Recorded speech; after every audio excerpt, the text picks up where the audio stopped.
the American market decision is, I mean, mostly tech background. The American market decision is the biggest decision. It's like, because you've got a couple of customers in the UK, we can be big in America. No, you're not.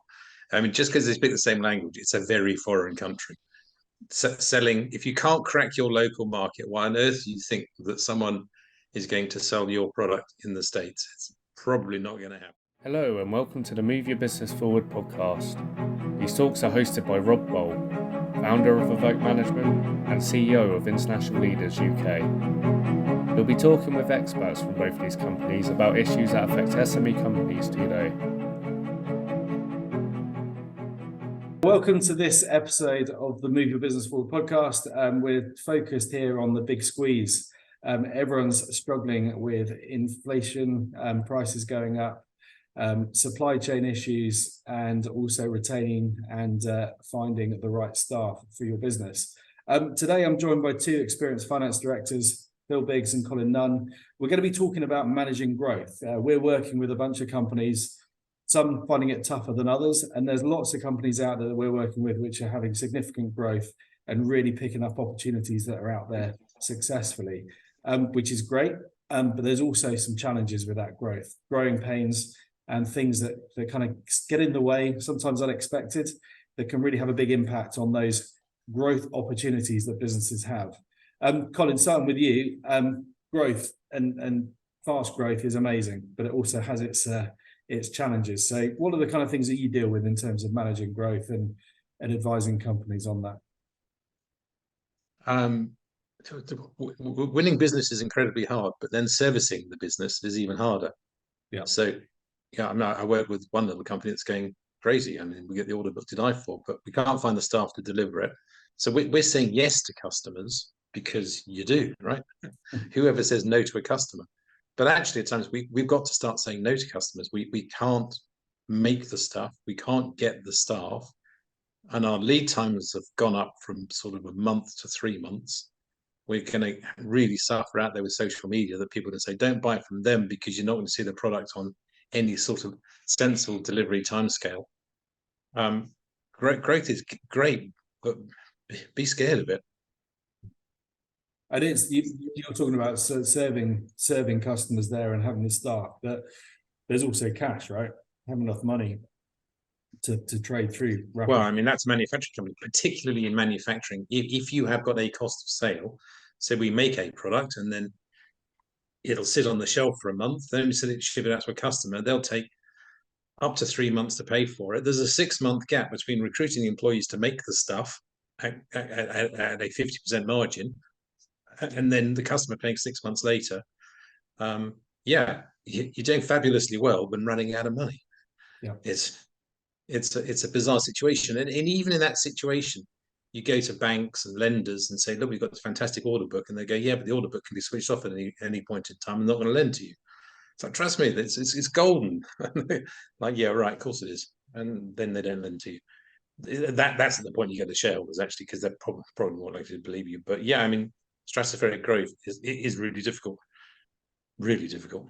Those kind of conversations you could have with your customers then, if they need your product and want it, talking to them about how they can help fund it. Is that something that comes up for you in many companies when you've got growth pains that you've got too much demand?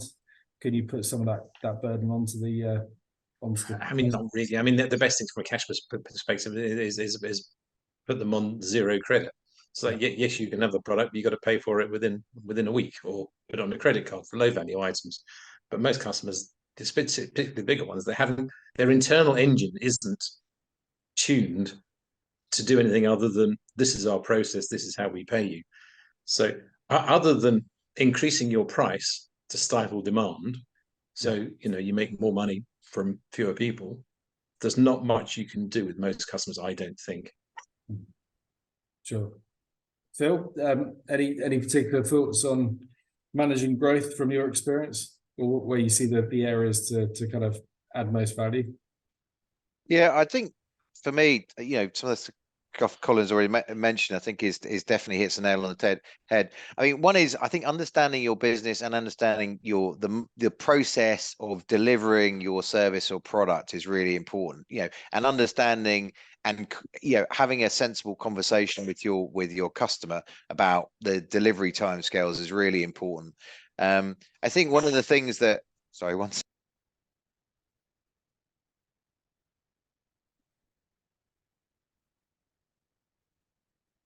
Sorry, my dog is attacking the postman.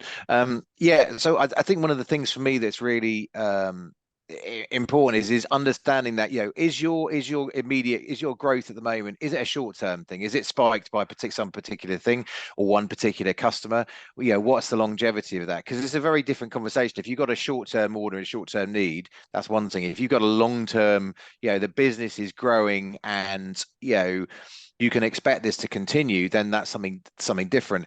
I think being very cautious about over promising delivery, as Colin says, the moment you say, oh, it'll be there next week, and then it's not, you're immediately starting to see a deterioration in your customers. And if the customers really want their product or service, then there is an aspect to it which you can charge a premium. But I think it's more important that you're just very clear cut in terms of saying, well, we're doing X, Y, and Z. We want to be able to fulfill it within this time frame. And normally, if you've got a sensible, if you've got a decent relationship with your customers, there is a degree of which that can work. I mean, no one likes saying no to a customer because the whole frightening thing is you don't know. If you say no, well, maybe they will never come back, and there is that scary prospect. But at the same time, I think making those conversations, having those conversations makes it easier. Certainly in terms of providing services. I mean, one of the things that it's a lot easier is provide using resources is using kind of short-term labor where to stopgap. If you do it well, it's a very good way of basically being able to fulfill, top up your demand, your ability to deliver, i.e. you've got someone extra in the team to help you deliver rather than the whole team being temporary. If you've got one or two extra people who can add on to a team, a team of 5 or something, and then you tend to maintain all of the knowledge and everything else within the company, but at the same time you're getting that burst. So that's quite a useful way of being able to to merge, to be able to manage that growth. But yeah, it can be very challenging. I guess the planning aspect here is key, isn't it? But you don't know how things are going to go and how quickly things go. And often a lot of demand, I think, especially at the moment, a lot of demand is often followed by people then slow down. It's a nice problem to have when you've got a queue of customers. And often you find if you get your capacity planning about right, you can manage customers that are always going to slow down or be slower, or you can set a bit of a pace. I think planning for that and working out which customers are actually going to be working quicker and which ones are going to cause more hassle and potentially be slower to react should be part of your onboarding process, I would imagine.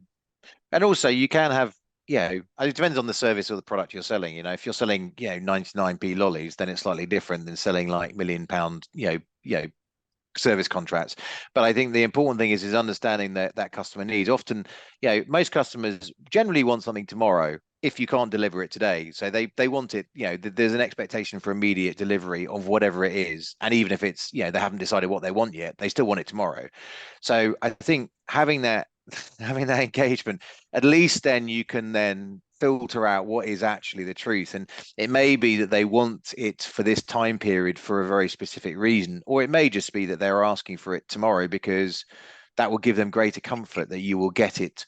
They will have it in the time frame that they need, whereas actually they don't need it until next week or whatever it might be. But having that conversation with them, where it's appropriate, you can't do it with as you say, if you've got millions of customers, you can't necessarily do it direct face to face or directly, but you can do it when you are dealing with a smaller number of large customers. Yeah, for sure. Colin, any other further thoughts on managing growth? Yeah, I mean, it's that book, isn't it? Crossing the Chasm. You set up a little company and it's owner managed, and you get to a certain size. It's like we need an HR director, we need an operations director. And before you know it, you've tripled in size and you're considerably less profitable. Yeah. is what is your infrastructure that you need? What does your organization look like to scale profitably? And that is difficult. And also, is it a build it and they will come? So you put all that in place. Oh, we're going to sell loads, and then you don't. It's a really, really tough balance. So you employ a whole bunch of expensive people, and then 3 months, 6 months down the line, revenue falls off, and then you're stuck with an infrastructure you can't afford. So typically, don't spend the money. Work like crazy, and then you're utterly convinced. Then you take on your HR directors, or operations directors, and the infrastructure. You install fancy software systems. Only then.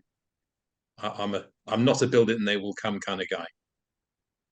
Yeah, and I think I've seen many companies spend a lot of invested money on the kind of building the big picture with nothing actually comes in to get to the revenue they need. And I think doing anything on a shoestring type budget or way of thinking really helps focus the mind that you've got to actually prove something's going to work before you invest further resource into it, for sure. Yeah. Have you had any kind of bad experiences managing growth that's gone completely wrong, just because people have I've been over optimistic around the potential opportunity and just assumed it's never going to end, the growth curve? Yeah, for me, it's the build it and they will buy. I've worked for too many companies where they've built a huge infrastructure. They've raised a ton of money. If we build this infrastructure, then customers will come along. Customers don't come along because your infrastructure; they come along because your product's great. And a year down the line, they've laid off half the people they employed. It's a colossally expensive mistake. They got the market wrong. Yeah. What about you, Phil? Have you had any examples of it going wrong in terms of planning? Planning wrongly for growth. I think in most cases, is I think Colin's example, people basically planning for an expectation that things are going to be going to go in the way that they expected, and you're going to get that growth that you expected. And they may have good indications to begin with. That often where things comes off the tracks. And also and sometimes it's just that they haven't recognized the signs. I think that's where it tends to be very difficult when you've planned for something and therefore to realign to a different expectation, whether that's because you've got too much stock or whether you've basically got too many staff. I think that is one of the challenges, is that everyone wants to believe that this is just a blip in the road. And there are some times when you've got to take stock and say, this is actually what we thought was true is not true, and therefore we need to kind of realign and potentially make changes. I think there's always that challenge where you don't it's not just believing your own hype to begin with. You might have had good reason to believe it, but things change, and if you haven't adapted, that can be a real challenge, and may compromises occasionally. No, great, that makes sense. Just going on to the other side of this kind of talk around growth, so talking a bit about fast growth or growth that's not come as expected, what kind of growth strategies would you be looking to help a business with? If they haven't done the planning, or their planning's not really thought through, what kind of growth strategies would you think are most worth looking at for any business? Phil, any thoughts on that? There's the logical ones where if you've got a product or service and you only sell it in one region, there's potential expansion over there. That obviously can depending on the product or service you're selling, sometimes it can require substantial amount of investment or training in terms of being able to provide that product or service to abroad. Sometimes we're in a different market, sometimes it doesn't. That's immediate ones. Looking about in terms of your capacity to grow, obviously for me, I'd prefer to identify the market or the new revenue they're going to get before you start basically spending the money to expand. But there's obviously that consideration in terms of how you grow. Is